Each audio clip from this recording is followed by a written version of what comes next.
Hello everybody and welcome to this exciting video from the Fort Ritchie Community Center. I'm really glad everybody's here to join us today as we dive into the brand new virtual Youth Professional Skills Development Program at the Fort Ritchie Community Center. And for those of you who haven't learned about this program yet, this is a brand new offering from the Community Center where we will be teaching youth in the Western Maryland region about professional skills and how to grow as a professional in your teenage years. There's an introductory video to this program. If you haven't watched it yet, feel free to head over to our YouTube channel and take a look. It'll answer some questions about the topics we're going to be covering in this week's video. But I'm really excited. This is week 1 of the program, and I'm going to be your host for the duration of this. So I'm really excited to spend these weeks with you guys learning about some new topics and hopefully teaching everybody something they haven't already learned. So without further ado, we will jump into week 1. So here we are, week 1 of the Virtual Youth Professional Skills Development Program, May 4th, 2020. This is a Fort Ritchie Community Center youth program sponsored by the Rural Maryland Council. And before we jump into this week's topic, I just want to recap a couple of things that were discussed in the introduction video I mentioned.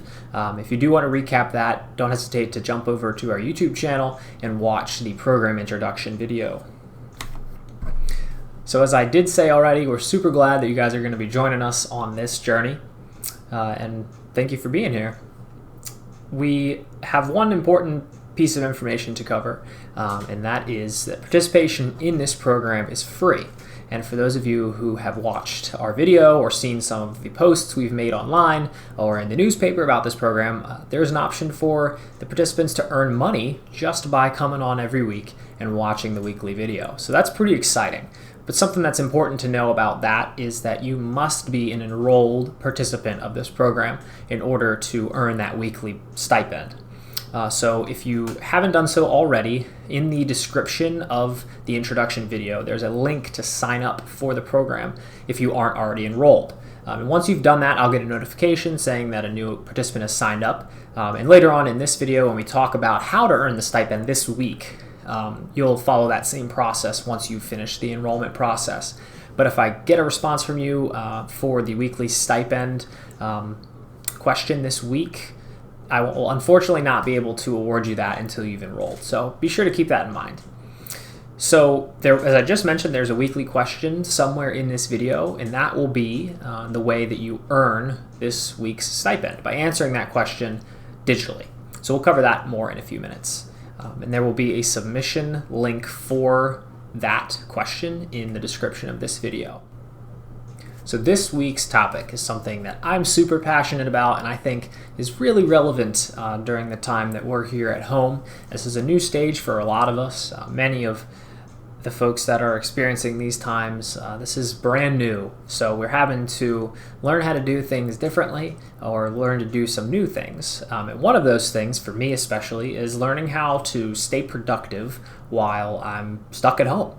I've been home for a month or so now, and this has definitely been a new experience. So I kind of wanted to share some tips and tricks with you guys as young professionals, how you can boost your productivity and stay motivated while you're at home if you aren't already. So this week's project is titled, Stay Productive While You Stay at Home. And we're going to be discussing 4 ways that you guys can, as I said, boost your productivity and stay motivated as you're at home. So we will jump right in. Number 1 is clean out your closet. It might sound a little bit silly and it might sound like something your parents tell you to do all the time, but I'll explain myself here. Start by finding some old or maybe clothes you have outgrown and consider donating them. I know it's a little bit difficult right now to go places and donate clothes, but in the meantime, maybe stick them in a box or in a trash bag, and when we start getting moving here in the United States, hopefully pretty shortly, you can consider donating those items to somebody maybe less fortunate than you.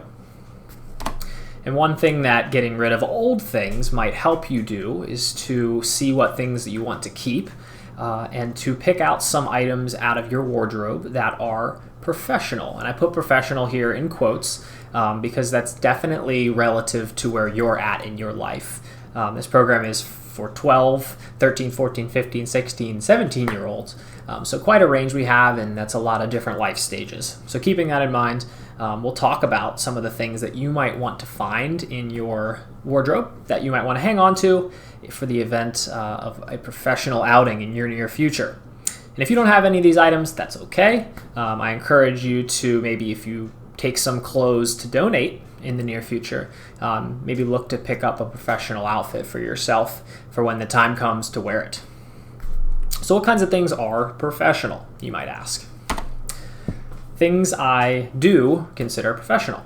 Professional clothing, professional attire, khakis or dress pants, skirt or dress, button-up shirt, polo or a golf shirt, a sweater or a blouse, a jacket or a cardigan, and then casual dress shoes for your feet. These are not limited to a specific person or a specific type of person. This is just a list that could apply, hopefully, to anybody watching this video. So with those things in mind, things you might want to hang on to or things you might want to search for when you're looking to buy some new clothes, things you might not want to hang on to for the sake of being a professional: open-toed shoes, which could include flip-flops and sandals. And don't get me wrong, I'm definitely going to keep my flip-flops, but not for a job interview. For when I go to the beach or when I go outside this summer to the pool, hopefully, I would definitely want to hang on to those. But for a professional situation, definitely you're not going to need to hang on to your flip-flops. Pants with holes or rips in them are great for a weekend out with your friends, but probably not for your next job interview. Similarly, a revealing or a overly tight outfit or something like a cutoff or a tank top might not be considered appropriate in a professional setting. So keeping these things in mind, hopefully you're feeling inspired to clean out your closet and realizing, wow, I have a lot of clothes I don't wear, or maybe somebody less fortunate than me could really benefit from having some new clothes to them. So if you have some time in the next week, maybe sift through some old clothes and pull out a professional outfit that you can wash and hang up and keep aside as your next professional outfit. So that's our first tip this week. And our second tip is going to be to create a professional workspace. And I am definitely a fall victim to this in that I hold on to things, I collect junk from school, from work, from projects. And that's something that I encourage you guys, especially with the end of the school year coming up, to sift through your desk or under your bed or a box that's in your closet full of old school papers, like I definitely have. And at the end of every year, I find myself searching through a box of papers that I probably should have gotten rid of much earlier. So if you're also suffering from that same issue, I recommend throwing away some old files or old stuff. And then in terms of creating a workspace for yourself, somewhere quiet and somewhere comfortable, at least is what I find to be the most productive, and somewhere that you can dedicate to a professional task, whether that's something like homework, or maybe it's going to be filling out your first job application, or working on your resume, which is something we'll also cover in a future video. You definitely want to find somewhere that's going to be conducive to doing professional work. So a desk or a table is what I recommend. I'm sitting at my desk right now. Granted, there's a computer on it, so some of the space is limited, but I like to work at the kitchen table. I like to work at the kitchen counter. Places I find myself struggling to work are the couch and my bed, because I slouch down and I'm like, oh, maybe I'll pull out my phone, or maybe I'll watch YouTube for 10 minutes and then it becomes an hour. So I definitely recommend finding somewhere that you're not going to get distracted and that is comfortable and quiet.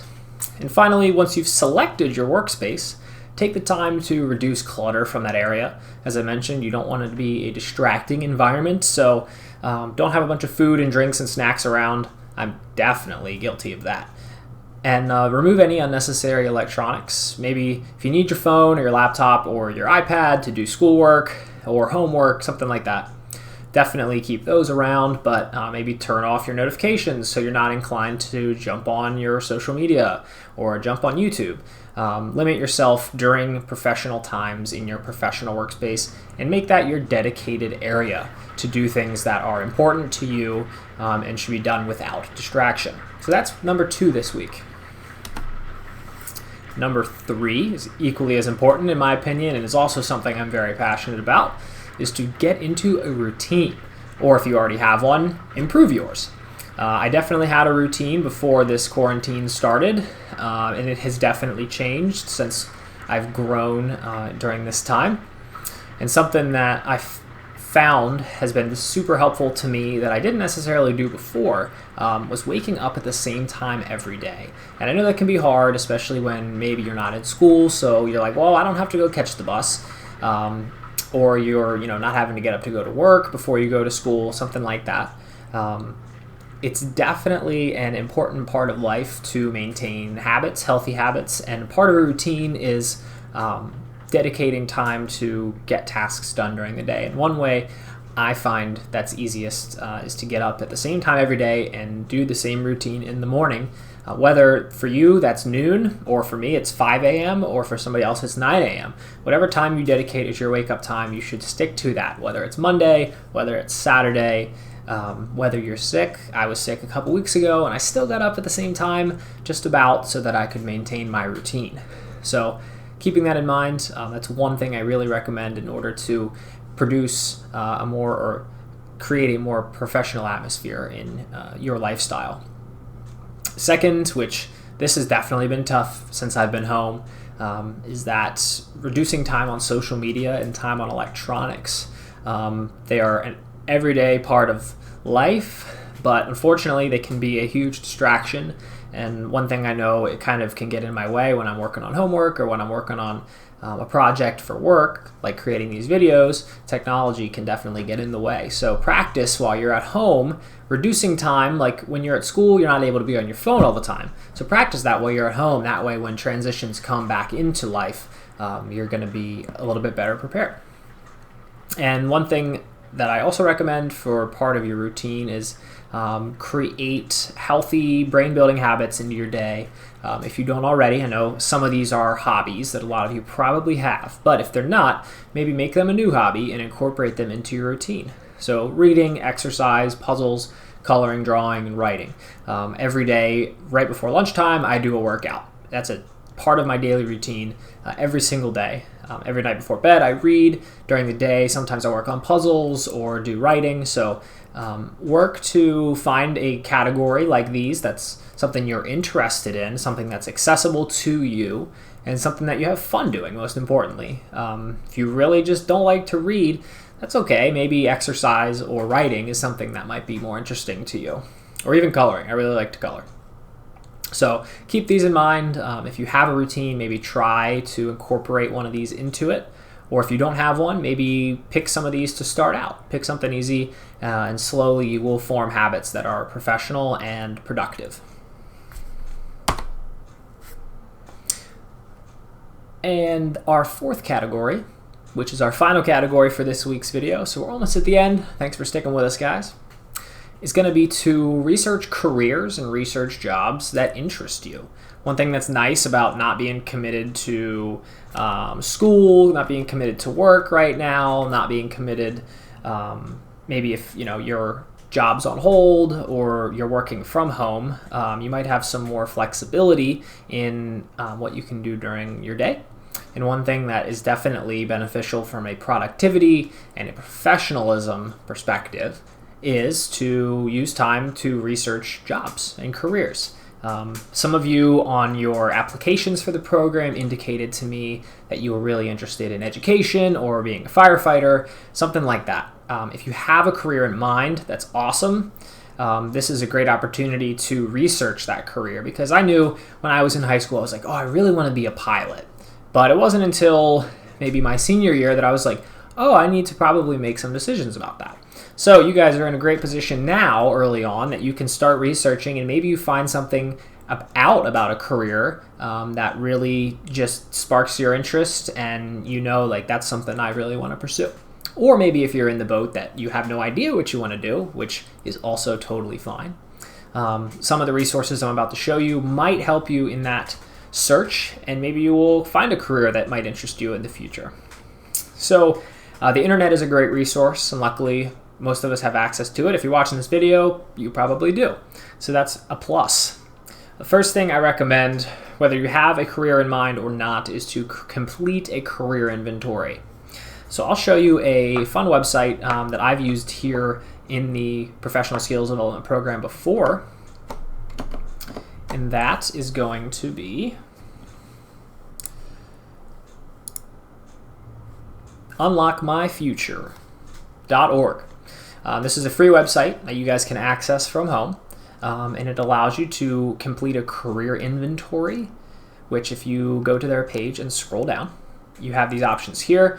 I'm clueless about my career, or I have a future job decided. And depending on which option you choose, you can take a short questionnaire. There's some pictures. They'll give you examples of tasks, and you go through that, telling them what you're good at, things you're interested in, and they'll give you a career or a list of careers that fit that category. So it's a pretty fun website. Even, like I said, if you have a career in mind already, don't hesitate to jump on there and take a look at what they have going on. Super fun website to look at for finding jobs. So the next option is just to Google for, if you have a career in mind or a job in mind, blank jobs near me. So I gave you guys another example of that here. I'm really into landscaping, and I have a passion for doing it, so I've decided, well, let's look on Google for landscaping jobs near me. And if you go to Google and scroll down, and 23 more jobs, obviously there's a lot in my area. Springtime, there's a lot of maintenance to be done in your lawn. So you can go on here, and there's brief descriptions that'll tell you what they're looking for, how to get in contact with them, and even if they have a website. So definitely think about this as an option if you are ready to take the next step into finding a job. This is a really great free resource that you can use at any point in time. The next one is if you have a specific company in mind, like, oh, I really want to work for the Fort Ritchie Community Center, as an example. You can go to their website, search them online, and find their information.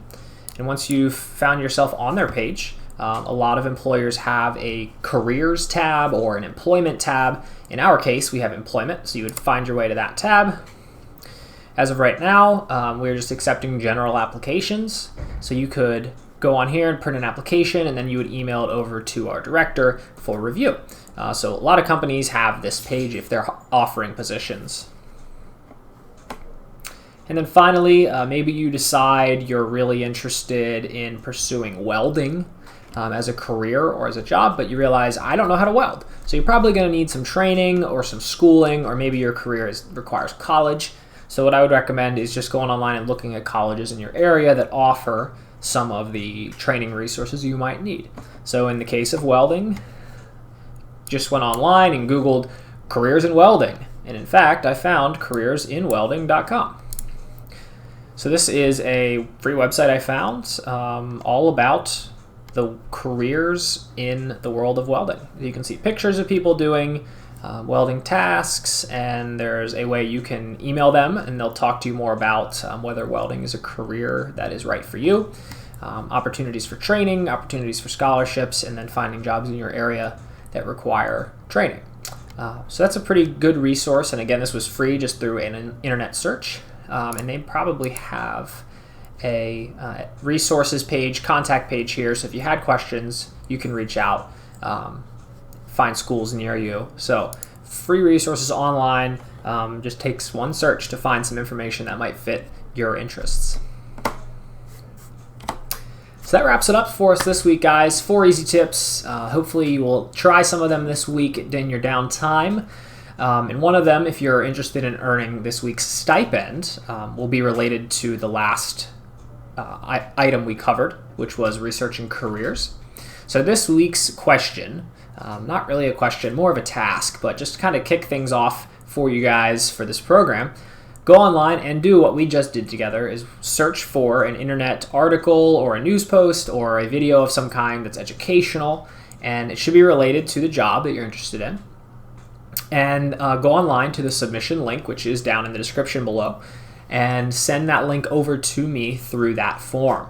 I will also put links to the websites that we just looked at on that page in case you guys are interested. So when you've gone online and you've found a website or a video that you think is relevant to the career you're interested in, go ahead and click the link in the description in this video and find your way to the submission form and just drop that link in there and submit it to me, and you've earned this week's stipend. It's that easy, guys. So if you have any questions for me this week, don't hesitate to get in touch with my email address right there, cbrown@thefrcc.org.